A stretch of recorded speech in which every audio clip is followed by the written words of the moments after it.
கிரேக்க மொழியிலே பெந்தே என்ற பெந்தே கோஸ் 50ன்னு சொல்லுவாங்க. 50 கிரேக்க மொழியில் அது 50வது நாள், அதுதான் பெந்தகோஸ்தே நாள். முன்பு நம்மளாம் என்ன நினைக்கும், பெந்தகோஸ்தேனா பரிசுத்த ஆவியால் நிரப்பப்பட்டு அது ஒரு பக்கம், அந்த நாள் தான் நடந்தது. ஆனால் அந்த நாளை குறித்து தான் ஏன் இந்த 50வது நாள் அப்படின்ட்டு தான் நம்ம கொஞ்சம் சிந்திக்க போகிறோம். 50வது பிறகு இயேசு கிறிஸ்து சிலுவையில் அறியப்பட்டு ஈஸ்டர் பிறகு எத்தனை நாள் உலாவி கொண்டிருந்தார் பூமியில? அப்புறம் எத்தனாவது நாள் மேலே போனாரு?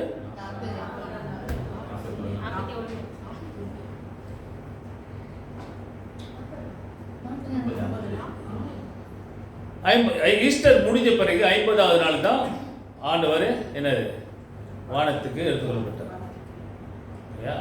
அதான் after Easter, Sunday after Easter 50th டேன்னு சொல்லுவாங்க. ஓகே, அப்போதான் பரிசுத்த ஆவியானவர்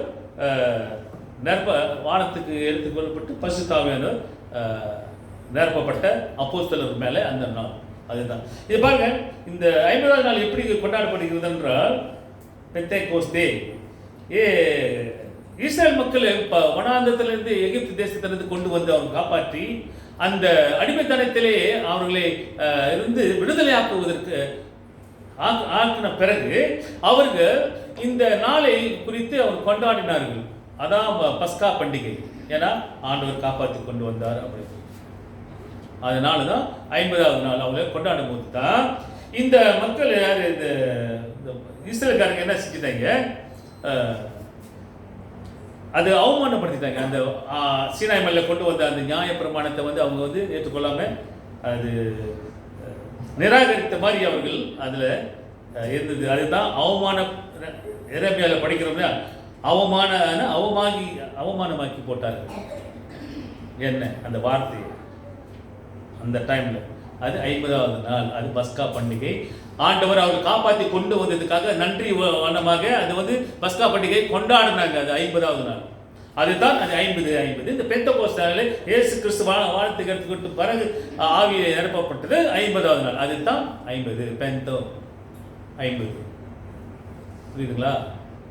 கிரேக்க மொழியிலே பெந்தேனா 50, பெந்தகோஸ். ஓகே, இதுதான் பரிசுத்த ஆவியில் நிரப்பப்பட்ட நாள். நம்ம வேற மாதிரி பெந்தகோஸ்தே என்னமோ நினைக்கிறோம். பெந்தகோஸ்தே அபிஷேகம் பெற்றார்கள், அப்போஸ்தலர்கள் ஆவினாலே அபிஷேகப்பட்டு நாவாலே பேசினார்கள், அந்நிய பாஷையை பேசினார்கள். இதெல்லாம் நடந்தது தான் இல்லையா? அப்போ அங்கே கூட சொன்னாங்களே, அந்த அம்மா வாசி ஏதோ நாட்டில் இருந்து எல்லாரும் வந்தாங்க. அதான் சொல்லுவார். அதான் ஆரம்பத்தில் சொல்லுவார், நீங்கள் எருசலேம் விட்டு போவாதீங்க, ஒரு நாள் வரும், நான் சொன்னபடி அது நடக்கும், பரிசுத்த ஆவியானவர் நானே அனுப்புவேன் அப்படின்னு ஏற்கனவே அவர் சொன்னது சீசர்கள்கிட்ட. அதனால தான் எருசலேமை விட்டு நீ போவாதீங்கன்னு வசனம் சொல்லுகிறது. அதனால அவங்க அங்கே இருக்க சொன்னார். அப்போ இந்த ஒரு நாள் வரப்போகிறது.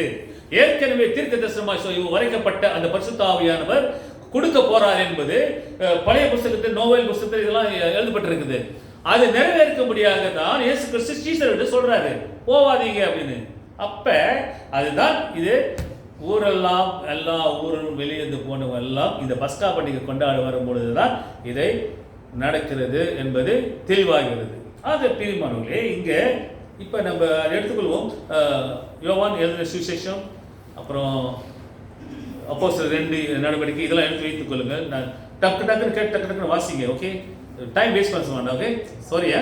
ஓகே, இப்போ எடுத்துக்கொள்ளுங்க. யோவான் 14ஆம் அதிகாரத்தில் இப்படியாக சொல்லப்பட்டிருக்கு இல்லையா? ஓகே, இப்போ இதெல்லாம் நடந்த பிறகு பரிசுத்த ஆவியானவர் அப்போஸ்தலர் நடவடிக்கையில் இதெல்லாம் நடக்கிறது. அப்போ இதெல்லாம் இப்போ நடக்க போகிறது. ஏற்கனவே உரைக்கப்பட்டது எரேமியா தீர்க்கதரிசனம். யார் வாசிச்சாங்க? 31. ஓகே, எரேமியா தீர்க்கதரிசனத்தில் 31ஆம் அதிகாரம் 31ஆம் வசனத்தில் என்ன சொல்லுகிறது என்றால், பாருங்க, இஸ்ரவேல் குடும்பத்தோடும் யூதா குடும்பத்தோடும் புது உடன்படிக்கை பண்ணுவேன். அப்ப இங்க ஆண்டவருக்கு ஏற்கனவே உரைக்கிறார். இந்த உறவு உடன்படிக்கை கர்த்தருக்கும் இஸ்ரவேல் மக்களுக்கும் அந்த உறவை கொண்டு வருவதற்கு ஆண்டவர் இங்கே வெளிப்படுத்துறார். ஏனென்றால் இஸ்ரவேல் மக்கள் வனாந்தரத்திலிருந்து அந்த the land of bondage, God delivered the Israelites from the land of bondage. அப்படின்னா அந்த அடிமைத்தனத்திலிருந்து விடுதலை ஆக்கின ஆண்டவர் இந்த இஸ்ரேல் மக்களை இந்த உடன்படிக்கை கொண்டு வருவதற்காக ஆண்டவர் இங்க குறிப்பிடுகிறார். என்ன சொல்லுகிறார் என்றால், புது உடன்படிக்கை பண்ணுவேன். ஏன் நீ செய்த அநியாயங்கள், அக்கிரமங்கள் இதெல்லாம் விட்டு நான் மறுபடியும் உன்னை காப்பாற்றி உன்னை மன்னித்து மறுபடியும் ஒரு உடன்படிக்கை நான் கொண்டு வரவேன் அப்படின்னு இங்க ஏற்கனவே இங்க தீர்க்கதரிசி சொல்றாரு. அப்ப இந்த உடன்படிக்கை கொண்டு வருவது என்றால் புதிய ஏற்பாட்டிலே இந்த உடன்படிக்கை, இந்த பரிசுத்த ஆவியானவர் நமக்கு கொடுக்கப்பட்டு நமக்கும் ஆவியானவருக்கும் ஒரு உடன்படிக்கை கொண்டு வருவதற்கு ஏற்கனவே இது உரைக்கப்பட்டது, இப்படியாக சொல்லப்படுகிறது. அப்ப இங்க என்ன நடக்குது? இவங்க கீழ்ப்படியாக போனதுனால ஆண்டவர் இவங்களை என்ன சொல்றாரு? இந்த 32 வசனம். ஓகே, எரேமியா 31-32 வசனம் என்ன சொல்லுது? நான் அவர்களை பிதாக்களை எகிப்து தேசத்திலிருந்து, சொன்ன எகிப்து தேசத்திலிருந்து அழைத்து வர கைப்பிடித்த நாளிலே, கைப்பிடித்த சிறையில் இருந்தது நாளிலே அவர்களோடு பண்ணின உடன்படிக்கையின்படி அல்ல, ஏனெனில் நான் அவர்களுக்கு நாயகனாய் இருந்தும் நான் அவர்களுக்கு ஒரு கடவுளாக இருந்தும் அந்த என் உடன்படிக்கையை அவர்கள் மீறி, கட்டளை மீறினதுனால, நெவர் ரெஸ்பெக்ட். ஓகே, அப்ப மீறி அவமாக்கி போட்டார்களே, அவமானம், என்னை அவமானப்படுத்திட்டாங்களே, என்னை கீழ்படியிலையே அப்படின்னு இவர் சொல்றது எனக்கு கர்த்தர் சொல்லுகிறார். நீங்க அவமானப்பட்டதுனால, என்ன அவமாக்கி போட்டதுனால நான் என்ன செய்யறப்ப, அடுத்த வசனம் 33, அந்த நாட்களுக்கு பிறகு, எந்த நாட்களுக்கு பிறகு அநியாயம் பண்ணிட்டீங்கல்ல, இந்த அநியாயத்த நாளுக்கு பிறகு நான் இஸ்ரவேல் குடும்பத்தோடு பண்ண போகிற உடன்படிக்கையாவது, இப்பதான் ஆண்டு சொல்றேன், நீங்க செஞ்ச அந்த அநியாயம் எனக்கு கீழ்ப்படியில, அதனால அந்த நாட்களுக்கு பிறகு நான் என்ன செய்ய போறேன், இனிமேல் என்ன செய்ய போறேன், சும்மா வாயால சொல்ல மாட்டேன், இனிமேல் நீங்க பலகையில் எழுதிவிட்டு வசனத்தை ஞாபகப்படுத்து அப்படி சொல்லல, உன்னோட அந்த வசனம் தேவ வசனம் உன் இதயத்திலே பதிவு செய்யும்படியாக, நீ இதயத்திலே அது மனப்பாடம் பண்ணாதான் அது என்னது செயல்படும். அப்படியே மேல்வட்டம் அப்படியே பார்த்துக்கிட்டே இப்படி போனோம்னா, ஓ க்ளோரி ஆஃப் காட் அவ்வளோ அப்படின்னா வராது, இப்படி பார்த்துட்டு போயிடுவேன். அதே க்ளோரி ஆஃப் காட் உள்ளத்தில் இருந்துச்சுனாக்கா பதிய செய்யும். அதுதான் சொல்ற, இதயத்திலே பதிய செய்யும்படியாக அது பிள்ளைகளுக்கும் பிள்ளையும் எல்லாத்துக்கும் நான் சொல்லுவேன் என்று ஆண்டவர் இங்க சொல்றதை பார்க்கிறோம். நான் இதெல்லாம் வைத்து அதை அவர்கள் இதயத்திலே எழுதி, நான் அவர்கள் தேவனாய் இருப்பேன், அவர்கள் என் ஜனமாய் இருப்பார்கள் என்று கர்த்தர் சொல்கிறார். அதனால இப்படியெல்லாம் செஞ்சாக்கா எல்லாரும் என்னை அறிந்து கொள்வார்கள் என்று கர்த்தர் சொல்கிறார். நான் அவர்கள் செய்த அக்கிரமத்தை கீழ்ப்படியாம போனது மன்னித்து அவர்கள் பாவங்களை இனி நான் நினைக்க மாட்டேன். எப்படிப்பட்ட பார்த்தீங்களா? அங்க குறைக்கப்பட்ட அந்த தீர்க்க தரிசனம் இங்க மெதுவாக புதிய ஏற்பாட்டில் நடந்து கொண்டு வருவது இங்க அப்போஸ்தலர் நடவடிக்கையில இது வெளிப்படுகிறது. ஓகே, அப்ப அதுதான் சொல்றாரு, அந்த அந்த நாட்களுக்கு பிறகு நான் புதிய உடன்படிக்கை கொண்டு வருவேன். அப்ப இந்த புதிய உடன்படிக்கை கொண்டு வருவேன் என்றால் எப்படி கொண்டு வருவது? அந்த புதிய இயேசு கிறிஸ்து நாமத்தினால, இயேசு கிறிஸ்துவின் நிமித்தமாக அவர் நமக்காக நம்முடைய பாவத்தை சிலுவையில் நிவர்த்தி செய்து நம்மளை மன்னித்து அவர் அந்த காரியத்தை அவர் நிறைவேற்றுகிறார். You see, he will that will fulfill by Christ through his redemptive act of forgiveness. பாவத்தை மன்னித்து அவருடைய பரிகாரியாக அவர் நம்முடைய பாவத்தை நிவர்த்தி செய்து அந்த தீர்க்கதரிசி சொன்ன உரைக்கப்பட்ட அந்த நாளையை ஆண்டவராக இயேசு கிறிஸ்து நிறைவேற்றுகிறார் என்பது உண்மை.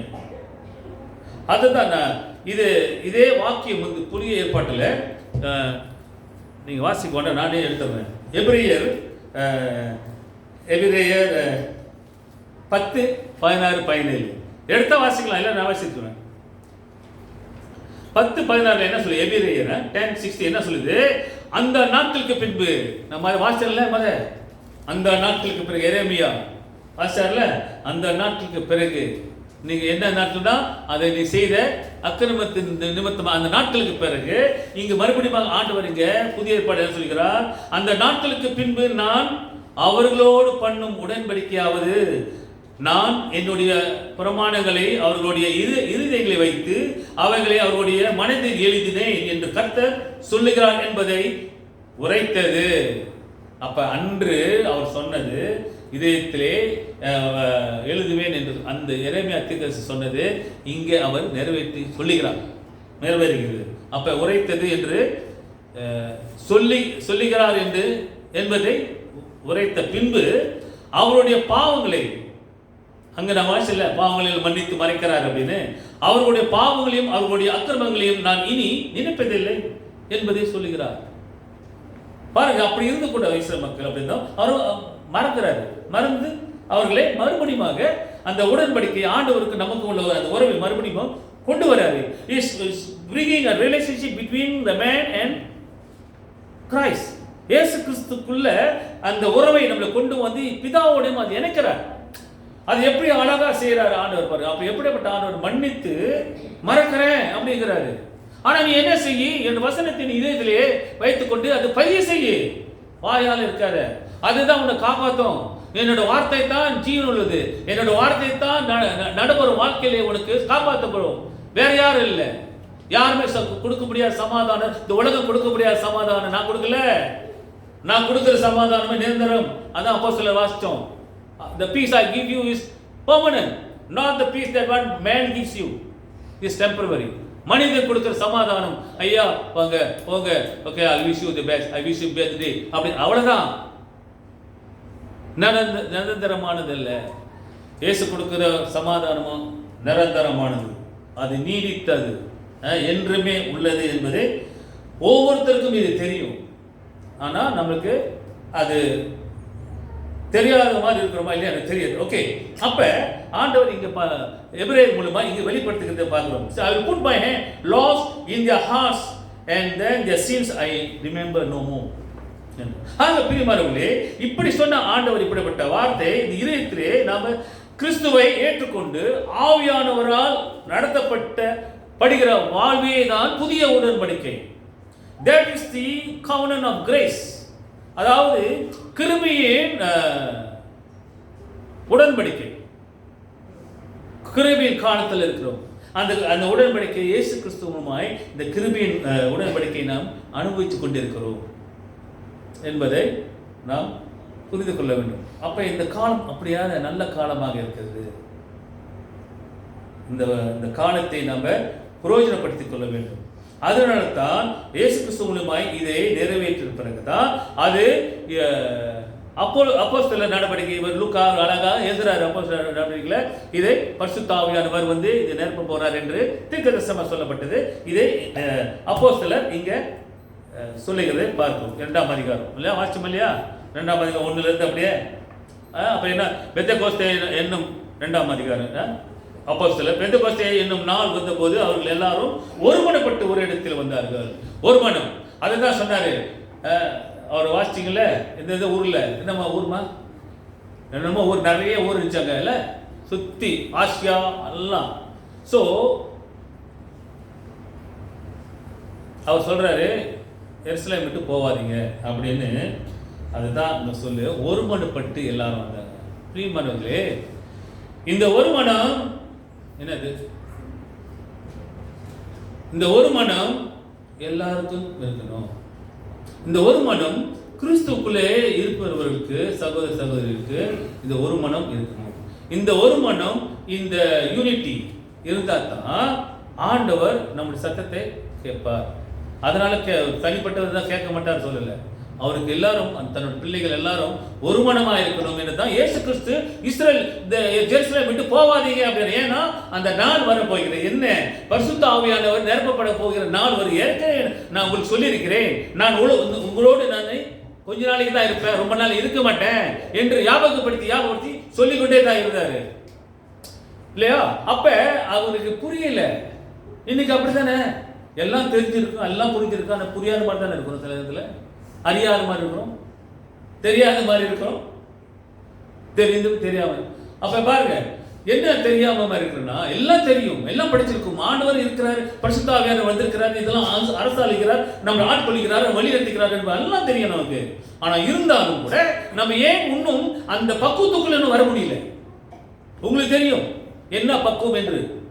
ஒவ்வொரு செயல், ஒவ்வொரு சிந்தனை, ஒவ்வொரு பேச்சு, ஒவ்வொரு நோக்கம் அந்த அந்த கிறிஸ்துவுக்குள் அந்த ஆண்டவர் அடிப்படையில் அந்த பேசிக்கல நமக்குள்ள இருக்கிறோமா? Simple thing. சிந்தித்து பாருங்க, சொல்ல மாட்டேன், உங்களுக்கு தெரியும். பேசிக் சிம்பிள் திங். சபைக்கு வருவது, ஜெப கூட்டத்துக்கு வருவது,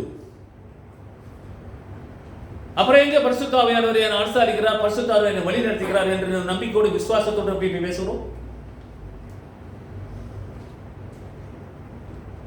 சிந்தித்து பாருங்க. நமக்குள்ள சில பல பலவீனங்கள் இருந்தா அது திருப்பி ஆண்டவர் பாருங்க. அப்படி இருந்தும் ஆண்டவர் இதை நான் மன்னித்து நான் மறக்கிறேன், நான் புதிய உடன்படிக்கை நான் மறுபடியும் கொண்டு வரேன் அப்படின்னு கர்த்தர் அப்படியாக இயேசு கிறிஸ்து ஒரு மாதிரி செஞ்சாருங்க. இன்று அதுதான் இயேசு கிறிஸ்து போனாரு, பரிசுத்த ஆவியானவருக்கு நமக்கு முன்ன அந்த உடன்படிக்கை மறுபடியும் கொண்டு வருகிறார். கிரேஸ் ஸ்பிரிச்சுவல் கிஃப்ட் நமக்கு கொடுத்திருக்கிறார். பரிசுத்த ஆவியான வரம் நமக்கு கொடுக்கப்பட்டிருக்கு. அதுதான் இவருக்கு பெற்றார். யாரு? இந்த சீசர்களும் பேதுருவும் அந்த நாளிலே. அதுதான் நாவால பிரிக்கப்பட்ட அக்கினி ஜுவாலிலே பேசினார்கள், நான் உன்னை பிரிக்கப்பட்டது அப்படின்னு. அப்படிப்பட்ட வல்லமை அங்க இறங்கினது. நம்ம நினைக்கிறோம் பரிசுத்த ஆவி பெந்தெகோஸ்தேனாக்க எல்லாரும் ஒவ்வொரு வளரணும். இல்ல, சும்மா போட்டு ஏமாத்திட்டு சில பேர் பேசக்கூடாது. பரிசுத்த ஆவியானவர் பேசுறாருனாக்கா அது வேற பாஷை. இவன் கலியன் இல்லவா, இவன் எம்ப பாஷை பேசுறானே, ஜென்ம பாஷை பேசுறானே, அப்படிதானே பாஷை. முதல் சீனனாச்சே எப்படி தமிழ் பேசுறான் நம்ம பிட்டு மாதிரி. அப்ப அதான் பாஷைகளை வேறு பாஷைகளை, வேறு நாட்டு பாஷை பேசப்பட்டது. அது ஆண்டவர் அப்படியாக ஆவினாலே நிரப்பப்பட்டு அப்படியாக பேசினார்கள். அந்நிய பாஷை, அந்நிய பாஷை நம்ம பேசும் பொழுது ஆண்டவருக்கு உனக்கும் உள்ள உறவு, நீ என்ன பேசுகிறாய் அது தெரியாது. நீ ஹவுமா சீன பேசுறது இல்ல, தெரியுதுல்ல. ஒஹாயோ கொஜாமஸ் அப்புறம் என்னது ஜப்பான், அது உனக்கு கொண்டு தெரியுது. ஓகே, அப்போ உன் பாஷை ஓகே புரியுது. அது அப்படிதான் அந்நிய பாஷை, வேற நாட்டு பாஷை பேசினார்கள். அது ஆண்டவர் அப்படியே ஆவினாலே நிரப்பப்பட்டு அது அப்படியாக நிரப்பப்பட்டு பேசினார்கள். அதான் அந்நிய. ஆனா அந்நிய பாஷை பேசும் பொழுது ஆண்டவருக்கு உனக்கு உள்ள உறவு அது அது அரமிக்கா, எபிரேயரா, இல்லை கிரீக்கா, அராமிக்கா தெரியாது. அது ஆண்டவருக்கு உனக்கு உள்ளதுதான். அது ஒரு வரம். நீ விசுவாசித்தால், நீ கேட்டால் அந்த வரம் கொடுக்கப்படும். ஒவ்வொருத்தருக்கும் ஒவ்வொரு வரம் கொடுக்கப்பட்டிருக்குது. நீ அந்நிய பாஷை தான் பேசணும், நாம பேசணும் என்ற அதிகாரம் இல்லை. ஆனா வேணுமா? ஆண்டவர் கொடுத்தாரா எடுத்துக்கோ, அது உன்னோட வரம், அது கடவுளுடைய வரம். You are gifted. அது உன்னுடைய விசுவாசம், நீ பெற்றுக்கொண்டாய். அதனால எல்லாருமே பெற்றுக்கொள்ள முடியாது என்று சொல்லவில்லை, முடியும். அவங்களுக்கு அதை வேண்டுமா என்பது தான் முக்கியம். ஓகே, அப்ப ஒவ்வொருத்தருக்கும் ஒவ்வொரு வரம் கொடுக்கப்பட்டாலும், ஒருத்தர் நல்லா பாடுவாங்க, ஒருத்தர் மியூசிக் அடிப்பாங்க, ஒருத்தர் பேசுவாங்க, ஒருத்தர் நல்லா ப்ரீச் பண்ணுவாங்க, ஒருத்தர் என்னென்ன பேசுவாங்க, அது வரம். இதுவும் அது அப்படிப்பட்ட ஒரு வரமாக கொடுக்கப்பட்ட டிவைன் பிரசன்ஸ், தெய்வீக பிரசன்னத்தை நம்ம அது பெற்றுக்கொள்ள முடியும். அது ஆண்டவர் கொடுத்தார், ஸ்பிரிச்சுவல் கிஃப்ட். ஓகே, ஆக இயேசு கிறிஸ்து இப்படியாக இந்த இடத்துல அப்போஸ்தலர்கள் நடவடிக்கையில் இப்படியாக சொல்றது நான் பார்க்கணும். அவர் பாருங்க, அவர்கள் எல்லாரும் பரிசுத்த ஆவியினாலே 4வது வசனம் நிரப்பப்பட்டு ஆவியானவர் தங்களுக்கு தந்தருளின வரத்தன்படியே, கொடுக்கப்பட்ட வரத்தன்படியே தான் இங்க நடக்குது. எல்லாரும் பாருங்க, அப்ப வெவ்வேறு பாஷையிலே பேச தொடங்கினார்களே, வெவ்வேறு பாஷை. அப்ப இந்த வரம் ஆண்டவர் கொடுக்க வரும். ஆண்டவர் கொடுத்தா is a spiritual gift that if God wants to give you, he will give if you want it. Okay, அது இப்படியாக இந்த இடத்துல நடந்தது என்று பார்ப்போம். ஆக இயேசு கிறிஸ்து அங்க என்ன சொல்றாரு? See, Jesus has given promise that I will give you the counselor. இங்க இயேசு கிறிஸ்து என்ன சொல்லியிருக்கிறார்னா, நான் போவேன், நான் போன பிறகு மறுபடியும் உங்களுக்கு நான் யாரை அனுப்புவேன்? அவனோட பேர் என்ன? தேற்றவாளர் அனுப்பேன். I will send you the counselor. பிரியமானவர்களே, இயேசு கிறிஸ்து போயிட்டாரு, சீஷர்கள் பயந்தாரு. ஆனால் இயேசு கிறிஸ்து சொன்னார், நான் உங்களோட ரொம்ப நாளைக்கு இருக்க மாட்டேன், ஆனால் இருந்தாலும் பயப்படாதீங்க, நான் உங்களுக்கு ஒரு தேற்றவாளரை அனுப்புவேன் அப்படின்னு சொன்னேன். அப்ப இது அதெல்லாம் நடந்து முடிஞ்சதுங்க, முடிஞ்சது. இன்னைக்கு இருக்கிறது என்னது? இப்போ சொல்ல, what is the context for today? இன்னைக்கு லைஃப், கிறிஸ்டியன் லைஃப், யாரை நம்பி யார் ஏங்கி கொண்டிருக்கிறோம், யாரை அணுகுறோம்? ஹலோ, யார் இருக்கிறாரு? சொல்லுங்க. பஸ்ஸாம இருக்கிறீங்க, அது பத்தி தான் பேசிக்கிட்டு இருக்கோம். மைண்ட் டைவர்ட் பண்ணுவோம். பரிசுத்த ஆவியானவர் தாங்க இருக்கிற சீஷர்களுக்கு சொல்லும் போது, நான் போனா நான் அனுப்புவேன் அப்படின்னு சொன்னார். ஆனால் அவங்க பயந்துட்டு இருந்தாங்க, ஐயோ போயிட்டாரு மேலே என்ன செய்யுது அப்படின்னா. அதுதான் சொன்னார் கடைசியா அந்த வசனத்துல, யோவான் 29, விசுவாசிங்க நான் போவேன், கடைசியா வாசிப்பாங்க. ஓகே, அப்ப ஆண்டவர் இங்க இயேசு கிறிஸ்து இங்க ஒரு வாக்குத்தத்தம் கொடுக்கிறார். God is giving a promise and giving an assurance that I will send you the counselor. So that counselor is moving apart in every life today. இன்றைக்கு அப்படிப்பட்ட தேற்றவாளர் நம்ம மத்தியிலே இருக்கிறார், வாசம் செய்கிறார் என்பது நமக்கு தெரியும், விசுவாசிகளுக்கு தெரியும். அதான் அறிவீர்கள் என்று இங்க யோவான்ல போட்டிருக்கு. தேற்றவாளரை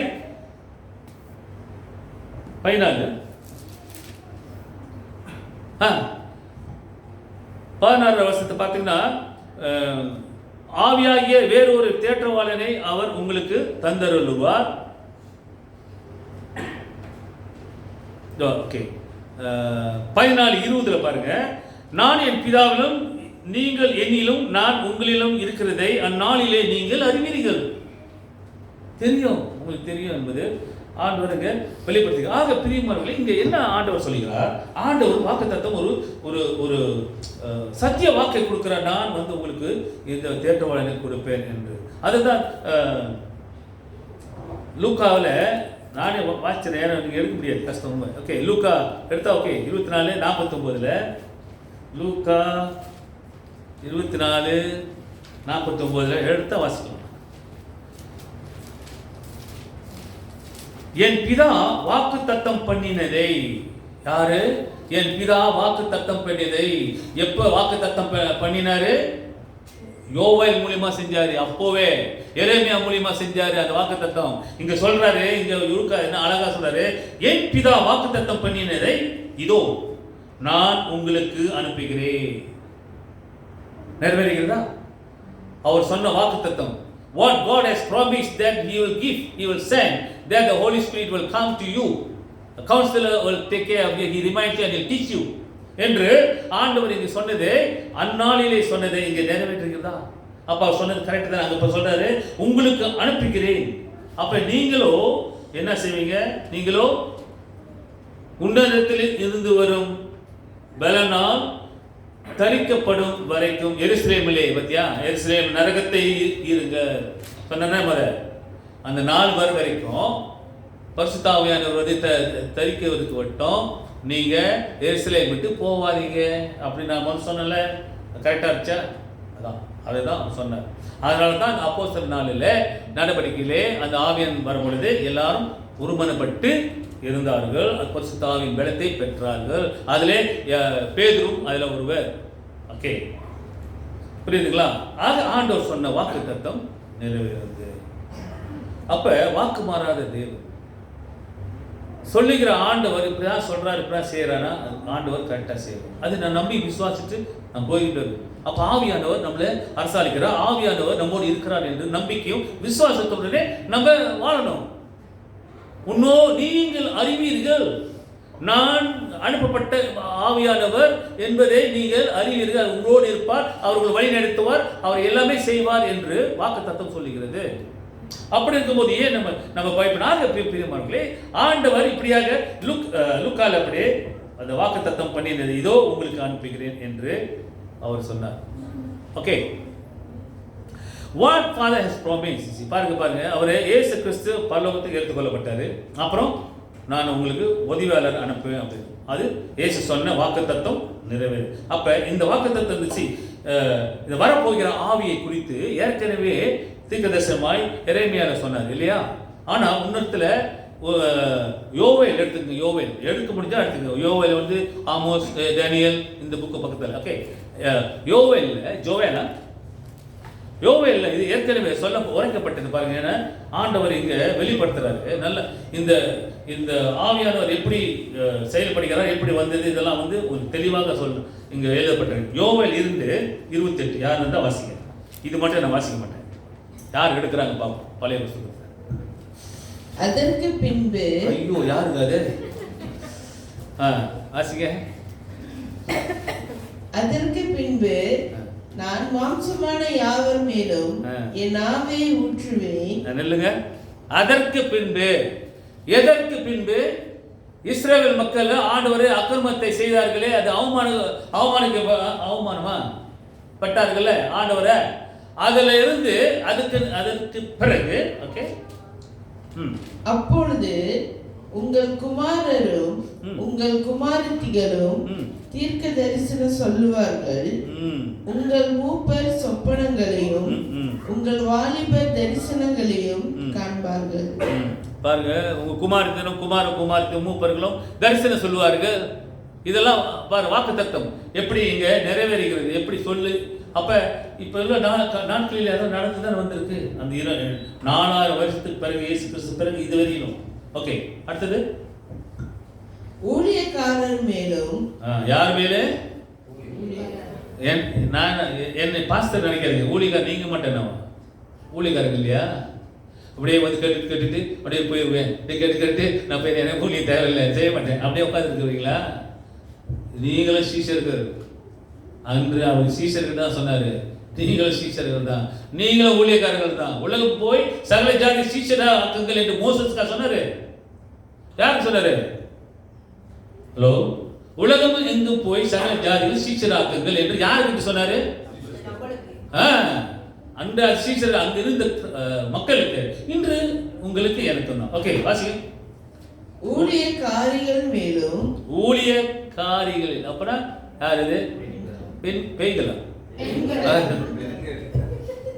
சாரி, ஓகே, பெண்கள். அப்புறம் அந்நாட்களிலே என் ஆவியை ஊற்றுவேன். அந்த நாட்களிலே என் ஆவியை ஊற்றுவேன். இல்ல 29 வாசிங்களா? ஊழியக்காரர்கள் மேலும் அந்நாட்களிலே என் ஆவியை ஊற்றுவேன். அப்ப என்ன அது ஊற்றுவேன்? என்ன? பரிசுத்த ஆவி ஊற்றுவேன் என்று அந்நாட்களிலே, அன்று உரைக்கப்பட்ட யோவேல் மூலியமா அந்நாட்களிலே, இங்க 2000 வருஷத்துக்கு பிறகு இங்க அப்போஸ்தலர் நடவடிக்கையிலே லூக்கா எழுதின காரியத்திலே இந்த நாட்களிலே நிறைவேறுகிறது. இயேசு கிறிஸ்து பரலோகத்துக்கு எடுத்துக்கொள்ளப்படும் போது இது நிறைவேறினது. நிறைவேறினதா இல்லையா? நிறைவேறினதா இல்லையா? இந்த அந்த அனுபவத்துக்குள்ளே ஆவியானவர் செயல்படுகிறார் என்று நம்ம விசுவாசிக்கிறோமா இல்லையா? விசுவாசிக்கிறோம். அப்ப இந்த நடவடிக்கையிலே, இது 2ஆம் நடவடிக்கையிலே 4ஆம் வசனத்திலே அப்போஸ்தலர் நடவடிக்கையிலே இது நிறைவேறுகிறது என்று நிச்சயிக்கப்பட்டிருக்கு. அதுதான் அங்க சொல்லும் போது அங்கெல்லாம் அவனுக்கு என்ன செஞ்சானுங்க? இது என்ன வளர்றாங்க? என்னது? யாரு? ஆவியில் நிரப்பப்பட்டு ஓடாடுறாங்க அப்படிதான் சொன்னாங்க. படிங்க 2:13. அப்போஸ்தலர் 2:13 படிங்க. மற்றவர்களோ இவர்கள் மதுபானத்தினால் நிறைந்திருக்கிறார்கள் என்று பரிகாசம் பண்ணினார்கள். எப்படி? படிங்க. 2 வார்த்தை சொல்லிட்டேன். ஓகே, மற்றவர்களோ இவர்கள் மதுபானத்தினால் நிறைந்திருக்கிறார்கள் என்று பரிகாசம் பண்ணினார்கள். கேலி, மொக்ரி. எப்படியா வளர்னாக்க என்ன? சில பேர் சொல்லுவாங்க மக்கு அப்படின்வாங்களே, அப்படிதான் இங்க அப்படியாக சொல்றாங்க. அப்படிதான் எழுதிருக்கு இல்லையா? சரி. ஆனா பேதுரு அங்க நின்று என்ன சொல்றாரு? அடுத்த வசனம் வச்சுங்க. அப்பொழுது பேதுரு 11 கூட நின்று ம். அவர்களை நோக்கி ம். உரத்த சத்தமாய், யூதர்களே, எருசலேமில் வாசம் பண்ணுகிற ஜனங்களே, நீங்கள் எல்லாரும் அறிந்து கொள்வீர்களாக, ம். என் வார்த்தைகளுக்கு செவி கொடுங்கள். ம். நீங்கள் நினைக்கிறபடி இவர்கள் வெறி கொண்டவர்கள் அல்ல. பொழுது விடிந்து 3ஆம் மணி வேலையாய் இருக்கிறதே, தீர்க்கதரிசியாகிய யோவேலினால் உரைக்கப்பட்டபடியே இது நடந்தது. இல்லைங்க, 16 வசனம் என்ன சொல்லுது? தீர்க்கதரிசியாகிய யோவேலினால் உரைக்கப்பட்டபடியே இது நடந்தது. அப்ப சொல்றான். அப்ப இவங்க என்ன சொல்றாங்க? அல்ல மக்களே, இவங்க எல்லாம் வளர்றாங்க. நம்ம சொல்லலையா? சில பேர் அன்னி பைசா பேசாம வளர்றான் போய் சில பேர் சொல்றாங்க இல்லையா? இருக்கு சில பேர் உண்மை இல்லை. அப்ப இப்படி சொல்றதுனால இவங்க என்ன சொல்றாங்க? ஓ, இவங்க மப்பு வாங்கி பிடிச்சிட்டாங்க உங்களுக்கு, அதனால அப்படி சொல்றாங்க அப்படின்னு. ஆனா பேதுரு என்ன சொல்றாரு? இல்ல, அங்க சொல்றது என்ன சொல்றது? தீர்க்கதரிசியாக யோவேலினால் உரைக்கப்பட்டபடியே இது நடக்கிறது. அப்ப தீர்க்கதரிசனமாய் யோவேல் 3000 வருஷத்துக்கு முன்பாக சொல்லப்பட்டது இங்க இவர் சொல்றாரு. நீ நினைக்கிற மாதிரி இல்ல, ஆண்டவர் சொன்னாரு, அது நிறைவேறுகிறது, இங்க நிறைவேற்றப்படுகிறது, இன்று அது நடக்கிறது, நீ கண்கொள்ளா பார்க்கிற என்று இங்க பேதுரு அழகாக சொல்லுகிறான். இது நான் சொல்லல, ஏற்கனவே யோவேல் தீர்க்கதரிசி மூலமாய் உரைக்கப்பட்டது நிறைவேறுகிறது. நம்பலையா? அதே போல இயேசு கிறிஸ்து வானத்தில் எடுத்துக்கொள்ளப்பட்டு நம்ம பார்க்கல, அன்று பார்த்தாங்க. இயேசு கிறிஸ்து வானத்தில் எடுத்துக்கொள்ளப்பட்டு மறுபடியும் ஆவியானவர் கொடுக்கிறேன் அப்படின்னு சொன்னாரு. நம்பலையா? நம்ம இன்றைக்கு நமக்கு அன்று அப்படி இப்படி கேட்டதுக்கு பேதுரு இப்படி சொன்னான்.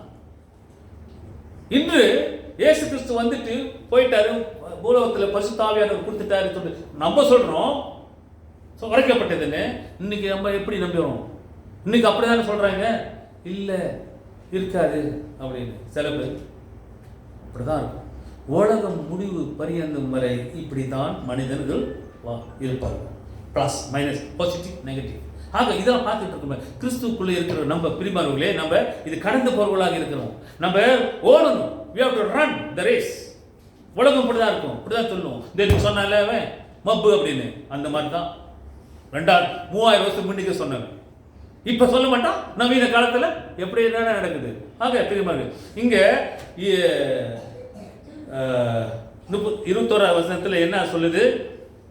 எக்ஸ் அப்போஸ்தலர் 12:21 வாசிக்கும் போது வாசிக்குமாறு, அப்பொழுது கர்த்தருடைய நாமத்தை தொழுது கொள்ளுகிறவன் எவனோ அவன் ரட்சிக்கப்படுவான் என்று தேவன் உரைத்திருக்கிறார். இப்போ இந்த 16 வருஷத்துலேருந்து 21 வருஷம் வாசிச்சிங்கன்னா இந்த அப்போஸ்தலரை உங்களுக்கு தெரியும். அவன் பேதுரு சொன்னது, யோவேல் சொன்னது உரைக்கப்பட்டது. நீ அப்போ கடைசியில் என்ன? அப்பொழுது கர்த்தருடைய நாமத்தை நீ தொழுது கொள்ளுவாயானால் அவன் ரட்சிக்கப்படுவான். நீ நம்பனா நீ ரட்சிக்கப்படுவ, அவ்வளோதான். ஆக அதனால தான் யோவான் இப்போதான் நம்ம யோவானுக்கு வரப்போகிறோம். அப்போ யோவான் சுவிசேஷத்தில் என்ன சொல்லுது? 23 வந்துடுவோம். ஓகே, 14:23 இயேசு அவனுக்கு பிரியோத்தரமாக, ஒருவன் என்னில் அன்பாய் இருந்தால் அவன் என் வசனத்தை கை கொள்ளுவான், அவனில் என் பிதா அன்பாய் இருப்பார், நாங்கள் அவனிடத்தில் வந்து அவனோட வாசம் பண்ணுவோம். அப்ப என்ன சொல்றாரு? ஒருவன் நீங்களும் நானும் வசனத்தை கை கொண்டு அது கீழ்ப்படிந்தவனா? இயேசு சொல்றாரு, என் பிதாவும் நானும் வந்து அவங்க வீட்டுல வந்து உட்காந்துக்குவோம். எங்க இரு வீட்டுக்குள்ள வாசம் பண்ணுவோம். எப்படி எவ்வளவு முடி பாருங்க, எப்படிப்பட்ட ஒரு பாக்கியம். அவர் சொல்ல வேண்டியது என்ன? என்ன அன்புக்குரு வசனத்தை கை கொள்ளு, அவ்வளவுதான், நான் வந்துடுவேன் உன் வீட்டுக்கு, முடிஞ்சது. இதுக்கு ஏன் நம்ம கஷ்டப்படுறோம்? ஆக அதான் சொல்றாரு. இது வந்து இந்த சீசர்கிட்ட சொல்றாரு. எங்க சீசர்கிட்ட சொல்றது பார்க்க. இதே மாதிரி தான் பிரியமார்களே, சீசர் சொல்றது வந்து இன்னைக்கு நமக்கு சொல்றது. என் மேல நீங்க அன்பா இருந்தீங்கன்னாக்கா என் வசனத்தை கை கொள்ளுங்க அப்படின்னு. ஏன்னா he said that if anyone loves me, he will obey my teaching. My father will love him, and we will come to him and make home with them. ஒன்று அன்புக்குரு, வசனத்து கீழ்படு, ஆண்டவர் பிதாவும் அவரும் வந்து வாசம் பண்ணுவோம் அப்படின்றது. சிம்பிள். காசு பணம் கேட்கல, இவ்வளோதான். ஒன்று அன்பு தானே, அதுதான் கஷ்டமா இருக்கு உலகத்தில். இப்போ ஆக தேவ அன்பு இல்லாதவன் போதனையை கேட்க மாட்டான். தேவ அன்பு இல்லாதவன் போதனை கேட்க மாட்டான், கீழ்ப்படியாமல் இருப்பான். அவ்வளவுதான். அதனால தான் அவர் சொல்றாரு 15வது வசனத்துல, நீங்கள் என்னிடத்தில் அன்பாய் இருந்தால் என் கற்பனைகளை கை கொள்ளுங்க. கேள்விங்க, நீங்கள் என்னிடத்தில் அன்பாய் இருந்தால் என்னோட வசனத்தை கை கொள்ளுங்க. இல்லையா? then I will ask the Father and he will give you another counselor to be. நீ அப்படி இருந்தாக்கா 16வது வசனத்தை என்ன சொல்லுது? எப்படி? நீங்க அன்பா என் கற்பனை கை கொண்டாக்கா நான் பிதாவை வேண்டிக் கொள்வேன். யாரு? இயேசு சொல்றாரு, நான் பிதாவை வேண்டிக் கொள்வேன், அப்பொழுது என்றென்றைக்கும், என்றென்றைக்கும்னா நீ சாக மட்டும், forever. see, அப்ப என்றென்றைக்கும் உங்களோடனே கூட இருக்கும்படிக்கு சத்திய ஆவியாகிய, அல்லேலூயா, சத்திய ஆவியாகிய யாரா வாசிங்களேன், வேறு ஒரு தேற்றவாளனை அவர் உங்களுக்கு தந்தருள்வார். பெரியமானவர்களே, இங்க பாருங்க, அன்பு, கீழ்ப்படிதல் இதெல்லாம் இருந்தாக்கா என்றென்றைக்கும் ஆவியானவர் தேற்றவாளனை உங்களுக்கு தந்தருள்வார். எவ்வளவு பாயிண்ட் பாருங்க. அப்ப நம்ம ஆண்டவரை நேசிக்கணும். அப்ப இங்க என்ன சொல்லுகிறதுன்னா, நிரந்தரமானது, என்றென்றைக்கும் இருப்பார் என்று ஒரு உறுதிமொழி இங்க சொல்லுகிறது. God is giving an assurance that forever that I will be with you. Though he will come and teach you, he reminds you and he leads you. இவர் உங்களை உணர்த்துவார், உங்களை வழி நடத்துவார், செயல்படுத்துவார் என்று இங்க அழகாக தேற்றுவார் என்று இங்க சொல்லப்படுகிறது. ஆக அந்த உறுதி ஆண்டவர் நமக்கு கொடுத்திருக்கிறார் பிரியமானவர்களே. ஆக இந்த 23வது வசனத்துல ஆண்டவர் இப்படி பேசுது, இயேசு அவனுக்கு பெரிய உத்தரமாக என்றால் எவனுக்கு பெரிய உத்தரமாக சொல்றாரு? நீ 22வது வசனத்தை பாத்தீங்கன்னா மேல பாருங்களேன், 22வது வசனம் வாசிங்க. யாருக்கு சொல்றாரு பாருங்க? இஸ்காரியோத். வாசிங்க 22 14 22 ஜோவான். ஸ்காரியோத் அல்லாத யூதாஸ் என்பவன் அவரை நோக்கி, ஆண்டவரே, நீர் உலகத்துக்கு உம்மை வெளிப்படுத்தாமல் எங்களுக்கு உம்மை வெளிப்படுத்த போகிற காரணம் என்ன என்றான். பாருங்க, இங்க அவனுக்கு பெரிய உத்தரவாக அதான் அந்த வசனம். அங்க 14வது வசனத்துல 15ஆம் வசனத்துல வாசிப்ப, நீங்கள் என்னிடத்தில் அன்பாய் இருந்தால் கற்பனைகளை கை கொள்ளுங்க. நீங்கள் அப்படின்னா எல்லாரும் பன்மை, இது ஒருமை, சிங்குலர். இங்க ஒருவனுக்கு சொல்றது இங்க. அப்ப யாருக்கிட்ட? யூதா சொல்றாரு. சரி, அப்ப அவன் கேட்கறான், ஏன் ஆண்டவரே உலகத்துக்கு காமிக்காம எங்களுக்கு காமிக்கிறீங்க அப்படின்னு இப்ப கேட்கறான். அப்ப அவர் சொல்றாரு, இந்த உலகமும் அறியாது, அவருக்கு தெரியும். சீசர்கிட்ட சொல்றது பாரு வார்த்தை. இவன் அழகா கேட்கறான், ஏன் என்கிட்ட சொல்றீங்க நீங்க?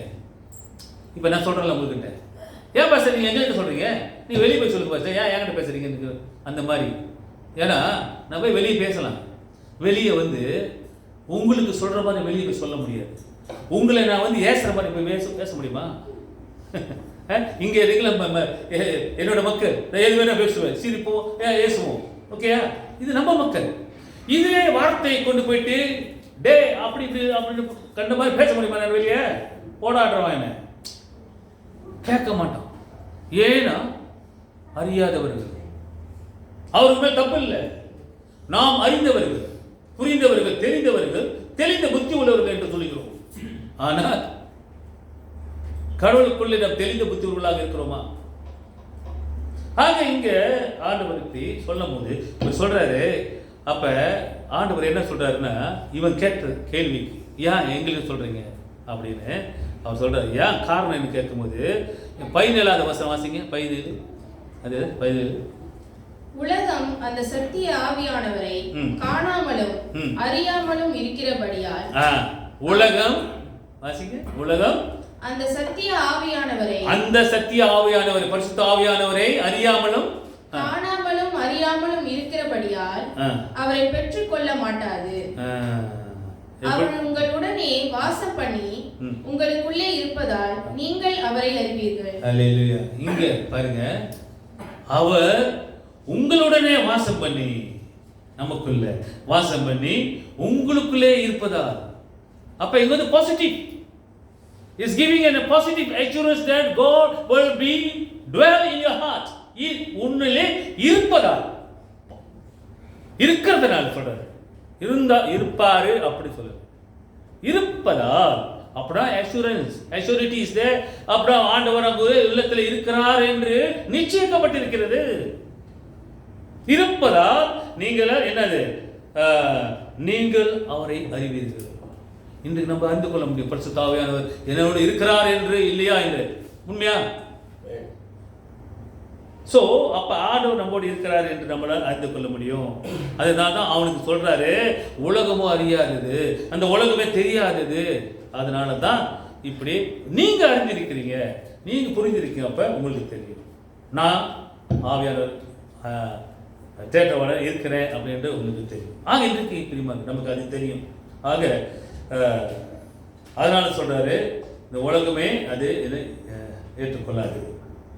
அறியாத உலகம், நீங்கள் அறிந்தவர்கள், அதனால என்னை ஏற்றுக்கொண்டதுனால நீங்க உங்களுக்கு புரியும் என்று ஆண்டவர் சொல்றார். அப்ப 26வது வசனத்தை சொல்றாரு, என் நாமத்தினாலே பிதா அனுப்ப போகிற பரிசுத்த ஆவியாகிய தேற்றவாளனே எல்லாவற்றையும் உங்களுக்கு போதித்து உங்களுக்கு சொன்ன எல்லாவற்றையும் உங்களுக்கு நினைப்பூட்டுவார். See, he will remind you, he will lead you and he will teach you.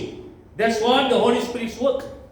அதுதாங்க ஆண்டவர் இங்க சொல்றது என்னவென்றால், என் நாமத்தினால் பிதா அனுப்ப போகிற பரிசுத்த ஆவி, அவரோட நாமத்தினால் அனுப்ப போற பரிசுத்த ஆவி தான் இன்று இப்போ நமக்கு அரசாளுகிறது, இன்று நமக்கு வழி நடத்துகிறது. யாரு? பரிசுத்த ஆவி என்று நீ நம்பி விசுவாசி. ஆண்டவர் சொன்னார், அதான் சொல்றார் இங்க சொல்லுது, என் நாமத்தினால் என் பிதா அனுப்ப போகிற அனுப்ப போகிற. அப்படின்னா இன்னும் அனுப்பல, புரியுதுங்களா? இது வந்து அப்ப நடக்கிற கதையை சொல்றாரு. ஆனா அது நடந்து முடிஞ்சிச்சு, இன்னைக்கு நம்ம பெற்றுக்கொண்டோம் இல்லையா? இன்னைக்கு அனுபவிக்கிறோம். அது நம்ம புரிந்து கொள்ளணும். ஓகே, ஆக அதை நம்மை போதித்து நினைப்பு ஊட்டுவார் என்று. அதனால அவர் சொல்றாரு, கலங்கம் அடையாதீங்க, பயப்படாதீங்க. 27ல உங்கள் இருதயம் கலங்காமலும் பயப்படாமலும் இருப்பதாக. ஏனென்றால் நான் உங்களுக்கு அந்த சமாதானத்தை கொடுத்து போகிறேன், என்னுடைய சமாதானத்தை நான் உங்களுக்கு விட்டு போகிறேன். உலகம் கொடுக்க முடியாத சமாதானத்தை அல்ல, கொடுக்க முடியாத சமாதானத்தை நான் உங்களுக்கு கொடுக்கவில்லை. உலகம் கொடுக்கிற சமாதானம் வேற, ஆனால் நான் கொடுக்கிற சமாதானம் நிரந்தரம், பெர்மனன்ட். ஸோ அதனால பிரியமானவர்களே இங்க என்ன சொல்றாரு, நான் போகிறேன் திரும்பி வருகிறேன். பாருங்க, அவர் போகலனாக்கா, வானத்துக்கு எடுத்துக்கொள்ளப்படலனாக்கா பரிசுத்த ஆவியானவர் வர முடியாது. ஆமா இல்லையா? ஸோ அதனால அவர் சொல்றாரு, நான் போனால் ஒழிய உங்களுக்கு ஆவியானவர் இருக்க மாட்டாரு. அதனால நான் போய் ஆகணும். அதனால தான் 20 வசனத்துல பார்க்கும்போது 28 வாசிங்க. நான் போவேன் என்றும் திரும்பி உங்களிடத்தில் வருவேன் என்றும் நான் உங்களுடனே சொன்னதை கேட்டீர்களே. நீங்கள் என்னில் அன்பு உள்ளவர்களாய் இருந்தால் பிதாவின் இடத்திற்கு போகிறேன் என்று நான் சொன்னதை குறித்து சந்தோஷப்படுவீர்கள். ஏனெனில் என் பிதா என்னிலும் பெரியவராய் இருக்கிறார். நான் போறதுனால தெரிஞ்சிச்சுனாக்கா நீ சந்தோஷப்படுவீங்க. ஏன்னாக்கா நான் போனாதான் பரிசுத்த ஆவியானவர் வருவாரு. ஆனா பரிசுத்த ஆவியானவர் வந்துட்டாரு, இனிமேல் ஆவியானவர் நம்மளை வழி நடத்துறாரு. ஆனால் இன்னொரு காலம், இன்னொரு கட்டம் வருகிறது. இன்னொரு கட்டம், 2ஆம் வருகை வருகிறது. அதுக்கு நம்ம காத்திருக்கோம். அன்று அவர்கள் காத்திருந்தார், இயேசு எப்போ வருவார் அப்படின்னு எருசலேம் முழுவதும். இன்று நமக்கு இந்த உலகம், கிறிஸ்தவ பிள்ளை விசுவாசிகளுக்கு 2ஆம் வருகை அவருக்காக நம்ம காத்திருக்கோம். ஆவியானவர் இருக்கிறார்னு நம்புறோம். ஸோ இதுதான் ஆவியான வழி நடத்துறது. இந்த வழி நடத்துறது நம்முடைய வாழ்க்கை எப்படியாக இருக்கிறது, வரப்போகிற 2ஆம் வருகைக்கு நாம் எப்படியாக ஆயத்தமாக இருக்கிறோம் என்பது முக்கியம்.